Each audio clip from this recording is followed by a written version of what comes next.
নমস্কার বন্ধুরা, চলে এলাম একটা নতুন রান্না নিয়ে। আমি আজকে বানিয়েছি সেটা হচ্ছে ভেজিটেবিল চপ বানিয়েছি। যার জন্য আমি এখানে সমস্ত জিনিস গ্রেড করে, গাজরটা গ্রেড করেছি। হ্যাঁ, এখানে যে বিট আছে সেটাকে আমি একটুখানি সেদ্ধ করে গ্রেড করে নিয়েছি। এবার কড়াই দিয়েছি অল্প করে সাদা তেল, যার মধ্যে দিয়েছি পেঁয়াজ কুচি, লঙ্কা কুচি। এটাকে একটুখানি ভালো করে নাড়াচাড়া করে নিয়ে এর মধ্যে এই গাজরকে গ্রেড করে রেখেছিলাম আর ক্যাপসিকাম কুচি এগুলো দিয়ে দিলাম। এর মধ্যে একটুখানি দিয়েছি বাদাম দিয়েছি, যেটা আপনারা দিতেও পারেন, না দিতেও পারেন।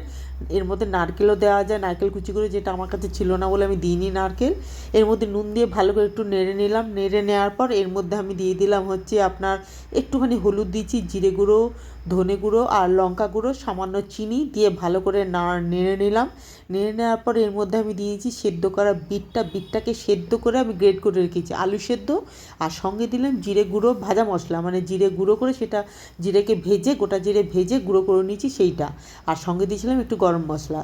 করার পর এই মণ্ডটা করে তৈরি করে নিয়েছি। এরপর এগুলোকে চপের মতন শেপ দিয়ে দিলাম।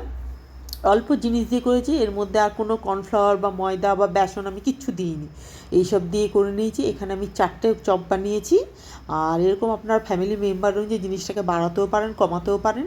এবার আমি কর্নফ্লাওয়ার গোলা জল গুলে নিয়েছি কর্নফ্লাওয়ারের মধ্যে ডুবিয়ে। এটার মধ্যে আমি কোটিং করেছি হচ্ছে সিমুই দিয়ে, কেননা এটা বিস্কুট গুঁড়ো দিয়ে হয় আমি জানি, আমার কাছে বিস্কুট গুঁড়ো ছিল না, তার জন্য আমি সিমুই দিয়ে করেছি। তো সিমুই দিয়ে আমি এটাকে কোটিং করে নিয়েছি। তো আপনারাও এরকম বাড়িতে, মানে অপশান হিসেবে, যদি বিস্কুট গুঁড়ো না থাকে, টোস্ট বিস্কুট গুঁড়ো বা ব্রেড ক্রাম্বস না থাকে, তাহলে এইটা করতে হবে। আমার কাছে ছিল না, তো আমি এইভাবেই করেছি। আর সত্যি বলছি, খেতে অসাধারণ হয়েছিল। তো আপনারাও প্লিজ এটা আমার বাড়িতে ট্রাই করতে পারেন, আশা করি আপনাদেরও ভালো লাগবে। আর এটা আমি বেশি করিনি, যেহেতু দুটো মানুষ। আর এই দেখুন, এটা আমি পরিবেশন করেছি টমেটো সস, শসা কুচি আর পেঁয়াজ কুচি। সবাই ভালো থাকবেন, ধন্যবাদ।